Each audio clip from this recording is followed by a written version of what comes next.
Welcome back to another episode of Trading Secrets. If you've ever wondered how someone's life can change after one of their videos going viral, this episode is for you.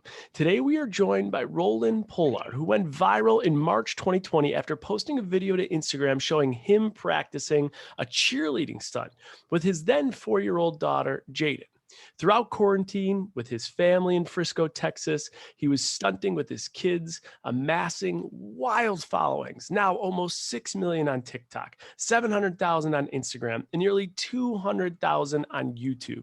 People spend their lifetime trying to bring these followings, and Roland and his daughter did it after one big video went viral. Sponsorships came next, and now he also has a podcast, which I'll be a guest on, so you guys got to come check it out, called Pursuit of Me. He also started a company that creates custom routine music for teams called Spirit Vibe Productions. We're going to talk all about it, but when I think about restart, and I think about when the life took a restart upside down, you're one of the first guys that come to mind, Roland, so thank you so much for joining us on another episode of Trading Secrets. Thank you for having me so much. We've tried this for ages, and we finally got on camera, on a call. We're ready for it. It's awesome. Roland and I were talking. I mean, I met him. We talked on the phone. We both were like, okay, we like each other. We got to do something. Then the funniest thing is, like, him and I tried to set up, all we tried to do was literally set up one podcast, and it was the worst game of tag I've ever seen. We brought our team in to help us, and literally within like 2 minutes, it was scheduled. Literally, yes. We tried. We were so optimistic. We were like, yeah, we got this. We can make this happen. And then I'm like, yeah. And then you started a text, like a group chat. You're like, hey, go handle this. And I was like, yes, here's my manager's email, her contact info. And now here we are. Boom, boom, the power of outsourcing. All right, now I got to go we got to talk a little bit about this moment. So March 2020, you post this video. Now, before this video, to give people context, what was like your social media like acumen? Like, were you a big social media guy? Was this part of your goal to like potentially, get something viral? Tell me about it before that video goes viral. So my social media following, because you see my Instagram, it was at 5,000. I had 5,000 followers. Wow. And most of them were just friends and family. They know that I'm crazy. They know that, I'm very individualistic, I would say. And so I've always posted just random videos, just like, hey, look at me holding my daughter, or hey, look at the girls that I coach. So, because it was good marketing, people weren't really catching on. So if you want to just go back to the origin of everything, I coached young athletes to get them ready for college cheer or just high level all-star cheer. And I coached for 13 years. I cheered for a while, and I had a monopoly at the gym because I was fresh out of college. And then I knew I was just best shape of my life. Just like, I had all my muscle. I knew all the techniques. So I just started teaching, and I was the only coach who could teach those stunts. So I was like, wait a minute, I'm the only one doing it. I have a monopoly. Let's monopolize. So I started finding ways to market myself. And I did that by posting videos on Facebook. After a while, I got an Instagram, which was primarily photos from the beginning. Then they added videos. And then I started posting on there.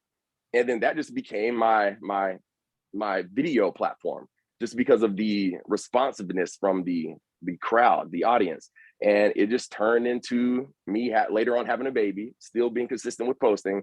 And of course, ever since I quit coaching and start this business, I didn't have anyone to teach. And out of nowhere, we had a daughter, and everybody was like, oh, she's going to be the best flyer in the world. You're going to coach her, teach her everything. And everyone was just so set on that. And it actually happened, which is mind blowing to think about. I'm not going to say she's the best in the world, but the girl knows what she's doing. If you're listening and you haven't seen these videos, you got to go to Roland. What is your tag on Instagram? Roland P90X on Instagram and Facebook. Roland P90X, not affiliated with him, by the way. And Roland Pollard, just my first and last name, on TikTok. Yeah, you guys got to check this out. Your daughter is like absolutely remarkable. So that's a little background of what your kind of business was before. So then you post this video and it goes haywire. Did you have any expectation? And like, what was that moment like when you start to see thousands, tens of thousands, hundreds of thousands? Now you're seeing millions and millions of people check this out. So going back to, whenever you said, were you trying to go for, and you didn't say that, but Was I trying to go viral? No, because I didn't know that I was capable of doing so.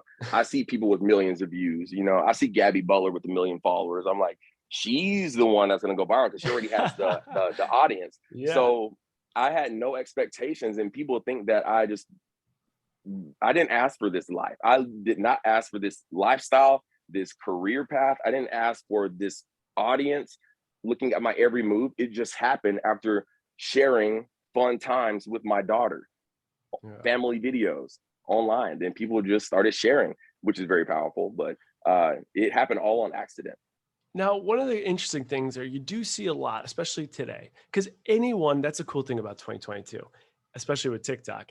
Anyone can go viral. It could just be one video that changes everything. But I have seen a lot of people that go absolutely haywire viral the way you did, but then everything falls off. There's nothing to it.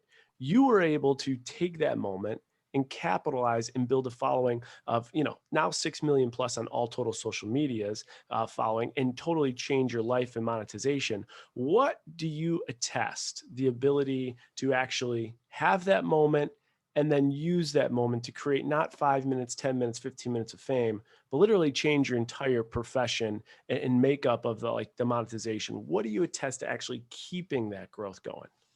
One person, a good friend of mine actually, said, if I were you, I would just enjoy your 15 minutes of fame.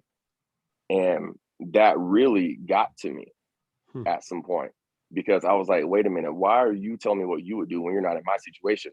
Number one. Number two, what if this isn't 15 minutes or 15 seconds of fame? What if this is just a new path that I'm just about to go on and absolutely crush? Who knows? So I wanted to, of course, prove him wrong, because then again, it was all love, because we're always competitive. We grew up cheering, so we're always competitive with skills, because that's how we push each other. Because he now has amassed over 1 million followers or subscribers on YouTube after a while. So we're still really good friends, but he told me, if I were you, I'd just take it and then just go back on a regular life. And so that was the driving factor. And I was like, there has to be a way to prove him wrong. So what did I do? I just kept posting videos, what people wanted to see. So I got away from just showing my life and just like my crazy life. I just went from being me to posting videos of my daughter and I stunting. And, they're very controversial, as you have seen, because safety is a concern. How hard I push her is a concern. Her happiness is a concern. Our abilities is definitely a concern for people. And so that starts conversation. And then once you pull them in, you get them hooked. So now I have people on my page. Now I'm going to throw in a little bit of my life. So, look, since you're on my page, I know you're on my page, but now you're going to see what I want you to see for a little bit. So I started mixing in my daily life with, stunt videos, the outings with my daughter. And I saw what was working. I saw what wasn't working, added a little bit of my lifestyle into it. And then people got to learn who I am as a person. They got to know me for who I am, not just stunning with my daughter. I like to have fun. I like to have a good time. I'm a thrill seeker. So reeled them in with the daughter videos, and then kept them from being authentic. One of the biggest issues, I think, though, with that, and people deal with it on their career from a day-to-day basis, even people like listening, whatever their jobs may be, is that a lot of the noise will actually steer their direction, right? It'll steer where they Yeah. should go in their career, the company they should work for, or where they should live, or how they should act. You're one of the few people that even has come on and said, not only do I want more noise, but I'm going to use more noise to actually accelerate what I want. How or what tips do you have for someone that feels pressure from mom, dad, friends, people on Instagram or social media that are trolling them? How do they get over the sensitivity of that really hurt me, that really upset me, to your thought process of you know what? The more they're talking, the more they're there. The more they're there, the more I'm growing. So number one, because that is a hard thing to do. And it's not like I'm sitting here 2.5, 3 years later, just like saying, oh, I started with that. No, it got to me. It hurt me. Like, it truly hurt me. And I would lash out. Like people would legitimately hurt my feelings online by just leaving nasty comments, or just for no reason. And half the time they were a private account with 0 posts, Yeah, 2 of followers course. and no profile picture, or picture of SpongeBob or something. So it's like, you can't, why would I let that person get under my skin? Why would I let them affect my emotions? Why would I grant someone else I don't even know, who doesn't have my best interest at heart, the power to to just take my happiness and self-worth away. Mhm. You know, so I just got to the point where I realized I know the truth. You don't know my lifestyle. You think that you think I lock my daughter in a dungeon and just pull her out to stunt, and then we stunt, I don't feed her dinner, I just throw her back in there until the next video. Like, what goes through your mind? And if that's your reality, that's cool, but you don't know the true reality. They don't know your true life, because people don't put their entire lives on social media, but you show them what you want them to see, and then they make their inferences based off that. But Yeah. there's a whole side of you that they don't know. And if you're in tune with yourself, and if you know the reality of things, there's no reason that you should let the outside world infiltrate your bubble. I like that. I like the don't let the outside world infiltrate your bubble. I think that's a good thing to really think about. And no matter who is out there and what you're doing, like, do your thing, do it your way, write your own story. Roland, I want to get into like some of the brand deals and the monetization of this, but before I do, looking back at that, especially early on when people are coming at you for things like that, did any of that noise ever get to you so much that you actually did think like, you know what? Maybe they're right. Maybe I shouldn't be doing this, or maybe I should, X, Y, and Z. Like, did you ever give any of that noise like an actual thought, or were you just like, no, you All the guys don't have a time. clue? Okay. And All the time I did it would ever do almost that. like break you to change your ways, or no? Because I always think about, So, so the thing is, I knew the reality of the situation, but they had me second guess reality, I guess I should say. got it. So at Yeah. some point I had to think like, wait, am I forcing my daughter? Like, am I really a horrible father that's just controlling? Am I Joe Jackson? It's just like, I don't know. Like, I always like to hear a second opinion because I'm open-minded. I want to hear what you have to say. I will, like, you can't hurt my feelings at this point. Back then you could have, but I got to this point by listening and rationalizing what they're saying. Sometimes it made me realize, okay, let me just not push her. Or, oh, I shouldn't have posted that video because she was crying, and I want to have a happy place for people to come and watch videos. I want to keep the energy right in my comment section. So Mhm. they really had me change the way I recorded videos, when I would record videos, the videos I would actually upload online. And it's something that I always thought I took into consideration, but I still knew the truth.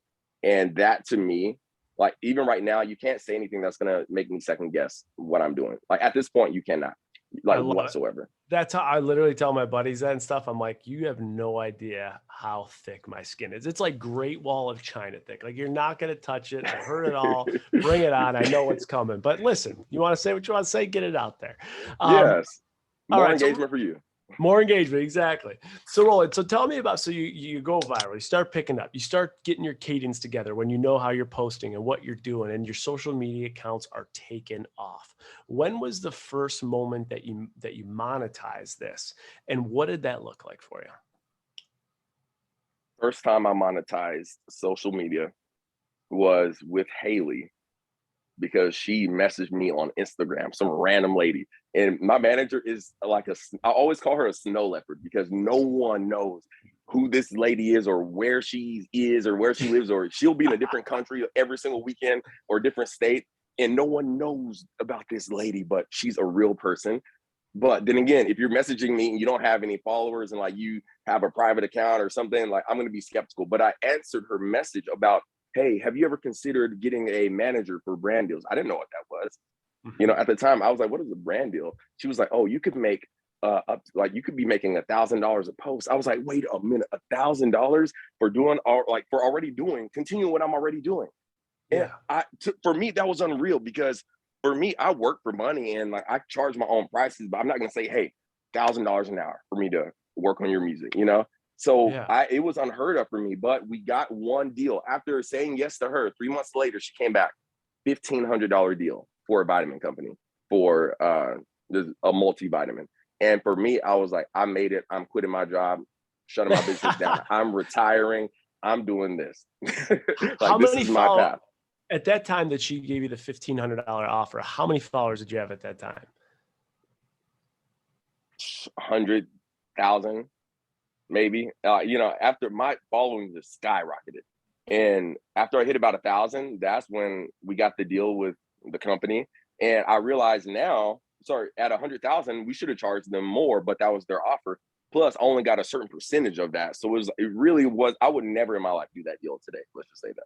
Yeah, of course. I mean, with the following that you've amassed, I would assume not. But that actually brings a good question, I think, to the table, and one that like anyone could really take away, but specifically to your scenario, when you're moving and you're growing the way you're growing, how are you finding what your value is worth? Like, so, at 100,000 followers, you're getting offered 1,500 bucks, but all of a sudden, on TikTok, you now got 5 million. And on Instagram, you now got 500,000, then 600,000, then 700,000. How are you figuring out, or what strategies are you using to figure out what you should be getting paid versus what you're getting offered? So what I've learned, first of all, through just general business, because I've owned a business for 8 years now. And the number one thing has always been don't be the first one to mention prices. And what I've realized is if you don't mention, they'll think that, oh, you have 6 million followers. They think your price is really high. So they give you a high price. And really you would have done it for 10,000 less for that, or than that amount. And, but they're willing to give you that, but you can even counter offer and say a little bit more than that. And now that is my bare minimum. Yeah. So I found we've done countless campaigns, and we've just seen that there's a certain number that is fairly consistent, and to do a campaign for less than that will be a waste of your time, because there's not a limited amount of high dollar campaigns. And there's a quote that I always say, you deserve what you tolerate, and what you tolerate will increase. So if you're tolerating those low dollar deals, that's what you're going to be known for. Mm-hmm. If you keep accepting them, people are going to talk around in the industry. They're going to know what your bottom dollar is technically, and mm-hmm. they're going to stick with that because they heard through the grapevine that this is what you did. Or it could be an agency that you've already worked with, and they're like, oh, why are you charging us this much when you did it for this much last time? So you just got to find out what your bottom dollar is through trial and error, through research, through what people are offering you. That is, I love the advice too about the negotiating. Everyone says name your price first. No. Listen, you have no idea. Just listen to what their budget is, or what they have to offer. Your employer, you're interviewing for a new job, what that job can bring to the table before you just start throwing numbers out there. You and I are completely aligned with that. And I completely agree with you that once you bring your rate down, it doesn't matter what worlds you guys are operating, those are listening. The community is small and people talk. And so, yes, in our world, the agents talk, the PR companies talk. They'll know what people will do for what. That happens in your world too. You're an accountant, you're a bank, or whatever position you're in. The worlds are small, the circles talk. And if you accept less and negotiate for less, you're going to overall get paid less. You're decreasing your value by the minute. We talked about one of the worst deals that you were offered, the $1,000 for a nutritional vitamin. Can you think of like a marquee deal that you look back on your either YouTube or TikTok or Instagram that you say, you know what, that is life-changing, or like that was a game changer that I'm proud of? You want to hear, and I know that we can talk numbers here, right? Yeah, that's the goal here. We're trying to destigmatize.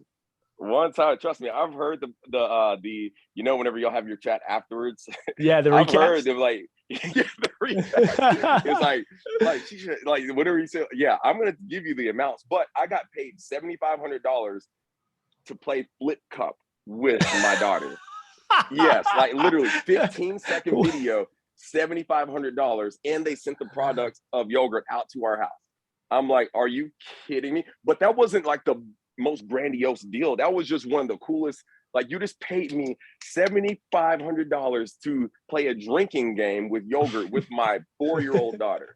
I'm in for life. Like, you have me hooked. So that was the most outrageous. But now we're realizing, like, we had a company send us a car and pay us on top of that, and that led to another car deal. And then, but we're finally getting up to the point where we're getting high dollar deals, and we're realizing the actual potential of that. And that has just come through getting better at deliverables and keeping a clean image on social media. Because like you said a while back, on one of your first episodes, if you have a rated PG platform, mm-hmm. you have a higher possibility of monetizing. You can charge a little bit more. You'll have a bigger pool of agencies and clients to work with. Yep, exactly. And so that was one of our first podcasts we did. And the whole deal with that is, yeah, the more like G and PG rated you are, the higher dollar amount you're going to get, because those brands have less risk in working with you, right? And they know that their brand mission and their investors and everything behind them, especially if they're publicly traded, will Yeah. really be in good shape. Roland, when you think about this business, like where, I mean, this was, guys, this is, we're talking 2 years ago, like 2 years and 3 months, going from just throwing a video out there to now making life-changing money about it. When you think about like your enterprise, because now you got the podcast, your daughter is becoming better and better at what she does. You're sourcing bigger deals. You're talking about car deals. Like, what is on the horizon and how are you managing this business as an enterprise when you think about like financial goals and aspirations and things like that? So as you know, I run my own business. And to me, I will forever be a working man just because that's in my blood to go out there and, you know, I don't want to say get it on my own, but I don't ever want to be seen as a person who's only doing social media deals, but not doing anything aside from just posting flip cup yogurt deals with my daughter, So Yeah. I still maintain my clientele with my cheer music. I have clients who have been with us since inception. So it's like, of course, I'm not going to let you go just because I got bigger, but you cannot book with me if I've never done your music before. So that's what I'm stern on. And that Ooh. frees up enough time to go do the social media deals. Because whenever I'm working, like imagine working a 12-hour a day job and then trying to do social media.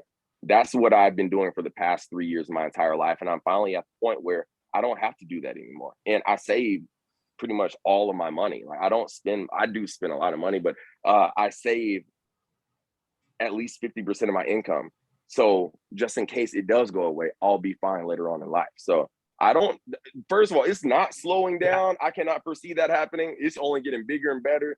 But just in case it does, the income that I'm making, I'm saving for our future and continuing to do my business. All right. That's brilliant. One of the things I got to ask you, Roland, that you've already talked about, and if people listening have already heard a little bit about, is this music. They're hearing you talk about music. Now, I know that you are developing soundtracks, and you've used it for, I think Netflix Cheer. You've had your soundtracks in the Yep, music you this develop. past Tell season. people a little bit about that side of the business, and how the whole social media following has helped you like increase your overall revenue and exposure in that company.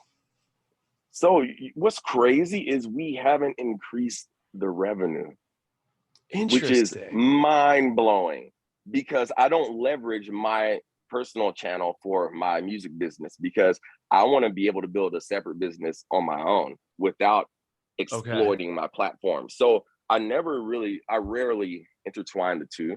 They never really intermingle. But Interesting. but then again, this is how I can pull on larger clients.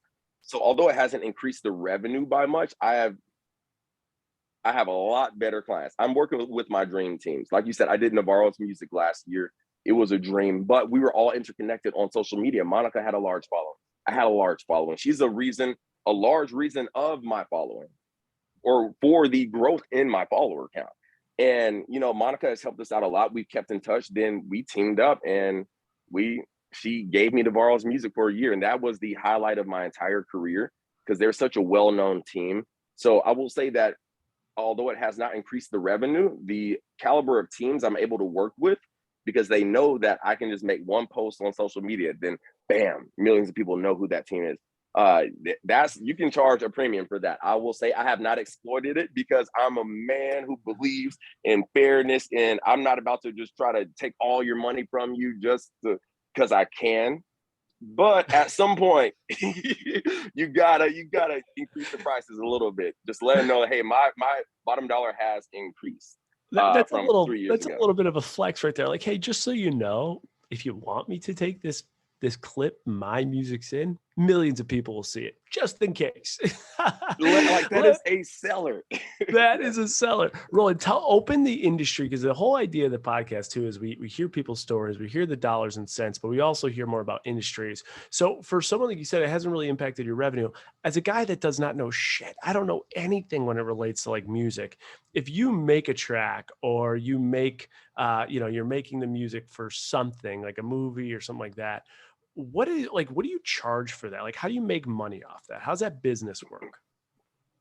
So there's a lot that goes into it because it's full on movie scoring. Like I have a screen, a 55-inch. Let's say Navarro will send me their routine music, or Cheer Athletics Wildcats will send me their routine music. A video of the routine. I'll throw it on the big screen. Then I have my computer here where I will pull up the software, map out the routines. Everything is fully custom from scratch. From the bottom up, I create what I would call masterpieces in a sense, just because I know what went into it. I'm not just taking songs off the radio, grabbing a cover song, just splicing them together. And I'll bring in artists as well so I work with probably 6 vocalists a week during season. And I bring them in, they record on this mic. I have my mic here at my desk. They'll be in there in the vocal area, and we'll just create this music, different kinds of genres. And so you see, there's a lot more moving parts because we still got to mix it. We got to arrange it. We got to level everything out, process the vocals. We got to mix and master. So because we're doing everything from scratch, we're able to charge what, $3,500 to $4,500 per track. And, you know, back in the day, we were doing like, can I be vulnerable with you real quick? Yeah, I want to hear it. So this right here, I didn't want to get too far off, but this will mean a lot to you. Yeah. I already know. So this is my schedule from 2 years ago. Wow. And I never erased it because I never want to be at this point again. I never in my life want to do this much work again.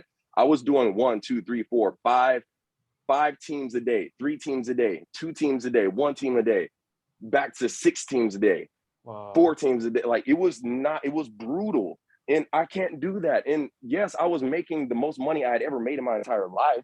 But at the same time, was it worth it? Was I happy? No, absolutely not. So yeah, you can, hold up real quick. As an entrepreneur, you can charge whatever you want to charge, but at some point you'll realize that it's not all about the money. Like the money is not the motivator for cheer music, because that is my passion. Music is my passion. And I don't want to let money get in the way of me and my passion. So if you didn't hit it big on social media like you did, seeing the way that you're looking at your calendar now and thinking about how burnt out you were, even though the money was good, what do you think you would have ended up doing to get out of that rut? And for someone who's gotten out of the rut, what suggestions would you have for someone? Charge more, up your prices. That is the only, or I don't want to say the only, that is the main way. If you want a surefire way, charge more, because I wasn't always charging $4,200, $4,500 for a mix. Like what? But now I know, I don't want to say I know what my time is worth. Like, oh, I'm a hot shot. Oh, everybody. No, it's not even like that. It's just, I would rather be doing other things.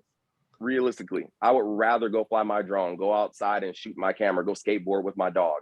I would rather go play with my son upstairs in the playroom. I would rather go walk to the park and swing with my daughter than be stuck in this studio trying to help out people I don't even truly know or have a true relationship with, because I don't have one-on-one contact with my clients like that. So it's just like, I would much rather go to the park and make $4,000 sometimes. And that's why I take 3 months off each year, because I don't want any work. I don't want to do your mix. That's why instead of doing 4 teams a day, I'm only doing 1 team a week, because I'm not doing it for the money. But if I'm going to do it, I know what I could charge, and you got to profit. You got to profit at the end of the day. So if you want to take that next step, you got to just increase your prices. If you want to, like my manager is trying to expand our social media business and her agency. And to do that, you got to invest in more people. We probably got to hire out some people to do the videos. So you got to outsource, like you said earlier. Charge more, outsource. Charge more, outsource. I think anyone who has a side hustle or anyone that's doing anything, the biggest probably challenge I've seen is people don't charge enough for what they're worth. And that is there is a value on your time, and you need to put that value on your time.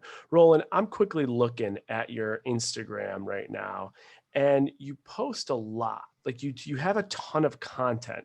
And then I hear, and as people know, if they listen to this podcast, creating this type of content, especially what you're doing, where you're choreographing, you're going to location, you have great quality, you have unbelievable video, that takes time, and a lot of time. But you said earlier in the podcast, even before you and I started recording, that you're like, I have time now. I have 3 months off. And you just alluded to it again. This is something I've never heard any guest or anyone ever say. I have 3 months off. I'm just doing whatever I want. What is the 3-month Roland plan thing that you got going on? What is this, and when did it start? So, number one, you already know I could take the rest of my life off and just do social media. You already know the Oh business. yeah. Okay. But the cheer season began. Really, I have probably 5 months off this season because I didn't want to do any more work. Because so check this out. The cheer season is from roughly July or August to now, the beginning of May. And then the teams stopped competing. They just had their world's competition. We just had college nationals in Daytona. And there's no more cheer. So they're just getting ready for next season. So they have a big long break before they start competing again, which is roughly 3 months. And so let's say in Australia and New Zealand, they all compete in our off season. So I could take on more work. I could work the summers, but I'm so burnt out after working 12 hours a day plus 7 days a week easily, averaging 12 to 14 days or hours each day. Like, I don't want to do that if I don't have to. So I take 3 months off no matter what. During that time, I make up for lost time with my family, which is a huge factor. And I go travel, I go ball out, eat some good food, I go work out, get my health back in order. I find myself again each summer. I retire each summer, find myself, and then go give the world my all, get burnt out, find myself again. But I'm like, wait a minute, what if I just like stopped working and then just kept focusing on finding myself, which is the Pursuit of Me podcast. That's why I started that, because I'm in search of what truly brings me happiness, and it's not money. So why would I be working? So But if I am going to work, yeah.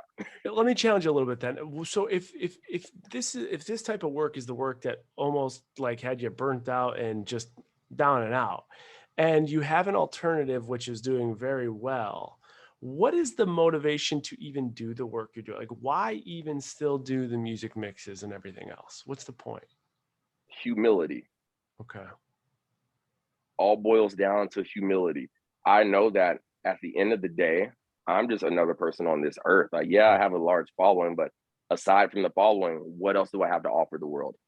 Like, how am I helping others? And, whenever we do this music, our teams get fire music. Like, they get some of the best music out there, and it's just like, because we put so much into it. And that's why they come to us, because they like our style. So we don't get too much from it. Yeah, we get a little bit of money. Yeah, we get to have fun with our vocalists. We get to offer jobs to other people. But at the end of the day, like, no one's gonna charge, or no one's gonna pay me what I really want to get out of that. And social media kind of influenced that, because I realized what people would pay. But you're comparing oranges and apples. You're comparing like a small town gym to like a large Fortune 500 corporation. It's just different. But I choose to work just because I realize I'm still just a normal person aside from social media. And what if it does go away? I have a backup. Number three, I love music. I love everything about it. Number four, I love if I didn't have vocalists come in, I would have no one to hang out with. I literally would have like that's my only form of outside communication with this world. And we've built so many relationships over the years, and they've helped me get to where I am now. Me doing 4 to 5 mixes a day for like 2 years, 3 years straight. Those people gave me money to build this studio, to build this house, to get the car I wanted. They helped me out in so many ways to help me live this lifestyle. Why would I completely just let go of them? Why would I leave them in the dark just out of nowhere? Yeah, no, I totally humility, purpose, and like payback for all that you've been given. We just had a DJ on, and the DJ was talking about DJ Pauly D made 15 million just DJing. I think about these tracks. I've been to Caitlin's niece. She's a cheerleader and would go to these competitions. And I'd be like, all right, here we go. Get the popcorn, see what this is about. And those mixes, like you said, I mean, it's like, boom, boom, boom. Like, I feel like I'm like dancing. I'm feeling the vibe, the energy. Could you ever take this skill set and could we get an RPX 90 DJ? Is that a possibility? No, absolutely not. So you're not headlining in Vegas anytime soon? Jason, listen to me. First of all, if someone let me DJ for a night, I would have the whole club live. I would have it out there jumping, but I know I would want to be turning up with them, and that's a lifestyle that I'm a family man now. I can't be out there. I'll be out there shirt off, just yeah. So no, but I will maybe make music one day in my studio, put it out for people to listen to. But DJ Row, no. There you No. go. That's not going to work. Maybe it's another skill set you could pass down to Jaden, maybe not. But I want to ask you about that, being a father and working with a daughter like that. So like you guys are like, when you're doing these deals and stuff, like you're working together.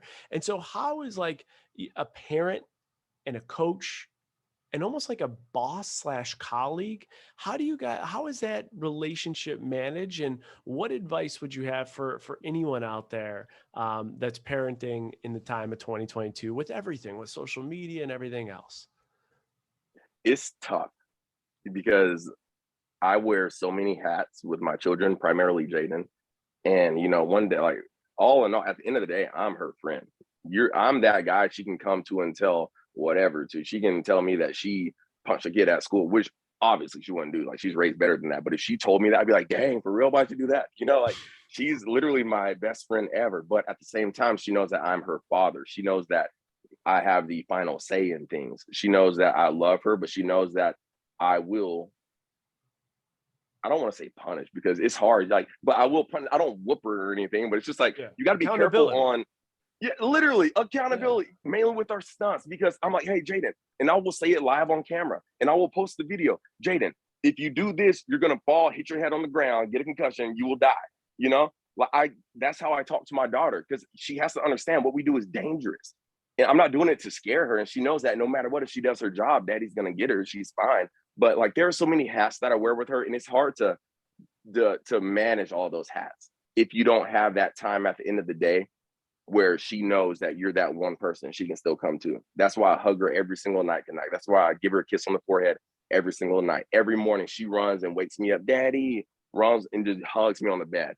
But that's the stuff I don't post on social media. So people don't see that side. They don't see that we just have this amazing relationship outside the social media facade. Yeah. But we the way I balance that out, and what I would tell anyone else, if you're a father coaching your daughter, if you're a mother just raising your kids in general, they gotta know your intentions. They gotta know that at the end of the day, yes, you are their parent, but they gotta trust you. They gotta be comfortable around you. And with what we do, sometimes she doesn't want to film. I don't want to film half the time. So I gotta make sure that she's in the mood. And if Haley brings about a deal and Jaden doesn't want to do it, I'll tell Haley, hey, she doesn't want to do it. Or if we're out in public, that's the crazy thing. People are like, oh, everywhere we go, we get recognized. It is so, I loved it at first. Right now, I'm like, please just let us be normal. But people are like, oh, can we see a stunt, Jaden? And I'm like, Jaden, you can tell them no. You have control over, like, Jaden knows she has the voice. Give your child a voice. Let them voice their opinion. Listen to them. Show them that it's okay to challenge an adult as well. Yeah. Yeah. Wow. That's got to be a lot. I'm sure there's so many moving parts, especially with a young kid like getting recognized like that, and feeling like you have to kind of live up to the expectation that people have. It's something, Caitlin and I deal with this too. So Caitlin is very like, if she's being bothered or whatever, she just tells them. I'm always like trying to be the nice guy, like overdo it. And I've learned a lot from Yeah. that. But I've also thought about this too. In our circumstance, trying to be able to disconnect from the work and then connect personally is something that has been a work in process for us. I think about that too with, like Evan's on the line. Evan's a very good friend of mine, but also a business partner. And so times we will have to disconnect from work and be friends. And I think a lot of people deal with that when they have friends at work, or they're working for a boss who's a friend, or they're in business with friends. For you, being so close to it with your daughter and your family, how do you manage work time and then really separating the two so it's quality time and connection time against work time? So my work time is tough because I never see my daughter. People don't understand that our actual lives are not on social media. You cannot find that on any social media platform because we don't put it out there, because we're not just about to record all the time. But I wake up from my son. He's 1 year old, 1.5 years old. He jumps on the bed and dad. Then Jaden comes, gives me my hug, and then she goes to school. Then I'm working from, I don't start working until 10 a.m., but I'll work until midnight. But there is a window where she's about to go to bed. No matter what happens, I get out of here. I go hang out with her. I don't care if you're at practice. Your team has 3 weeks until competition. I don't care. Like, you can try to rush me. Oh, can we get a draft? No, I'm not doing that, because this is my time with my daughter, which just so happens to be at peak practice times for most of my clients, mainly on the East Coast. And you just got to create the time, non-negotiable. I'm with my daughter at this time. Non-negotiable, I am going to take a bath and read or do a podcast, listen to a podcast at 1 or 2 p.m. Then I'm going to go get my daughter from school every single day. She's going to see daddy right there with his arms open across the street. She crosses the street by herself. We make sure she looks, because she needs to learn how to be smart and navigate. And then she gets her big hug. And then we go back home. Then she eats and then goes to gymnastics. I never see my daughter. I see her right once I wake up, and for 20 minutes after school. And after that, it's just a matter of, if I go grab her from gymnastics, which fortunately I can do right now because I'm in control of my time, I'll go get her from gymnastics. We'll jam out. Sometimes I'll let her sit in the front seat while we go take the back roads. She likes to go fast. I'll hit the car in the back, like, so we have fun. We'll go get a milkshake at Chick-fil-A, that is my time with my daughter. I see her 3 times a day, sometimes only twice. But non-negotiable, I'm going to see her right before bed, give her her kiss. If I'm on a work trip, I'm going to FaceTime her, tell her I love her, good night. And I feel that is extremely important. They have to know, you got to be consistent, because my dad wasn't consistent in my life, which is something that kind of scarred me, but it showed me the importance of being consistent. Yeah, there's so much depth to that, and there's so much discipline that's required with that. And that could be, again, as deep as spending time with your daughter and maybe learning from history that you've endured, or something as like light as when you say you're going to do something in the office, or you say you're going to do a project, it gets done. There's no conversation. There are no distractions. It gets done. And that's what I think about with you. Like, when you and I talked, it was interesting because we talked, and you had these goals and aspirations. And one of the goals and aspirations, and I could tell just through our conversation over the phone, I'm like, he's got, like, a lot of people talk it, but I was like, he's got the capability, he's going to do it. And you wanted to get this podcast out. And so we talked a little bit about titles. We talked a little bit about cadence and strategy and things you could do. And then, like, 2 weeks later, it was out. I was like, who executes that quickly? That was wild. So for you, it does seem like when you see a vision, especially professionally, it's going to happen. And so I think about where you're at and how far you've come in literally 2 years. What is next? Like, what type of goal do you have? Is there something coming up, or is there another vision you have that you're like, it's going to happen?